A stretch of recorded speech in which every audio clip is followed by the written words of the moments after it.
Welcome. In this video, we're talking about PTFE, known as Teflon. Teflon is a great material for applications that require high surface and volume resistivity. It can handle continuous use temperatures up to 500 degrees Fahrenheit. It's also non-flammable and corrosion resistant.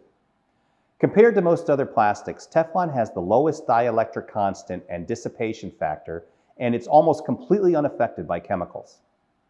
In addition to its great electrical and thermal properties, Teflon has a very low coefficient of friction, low water absorption, and high flexibility. These weathering properties make Teflon ideal for high wear applications. Of course, Teflon is also FDA approved and USDA certified. That makes it popular for food processing and other food-related applications. However, at Controlled Fluidics, that's not the most popular application for our clients who use Teflon. We usually see this material in projects that involve electrical components or parts for chemical or steel processing. The drawback of Teflon is that it's relatively low strength, so it's not useful for structural applications.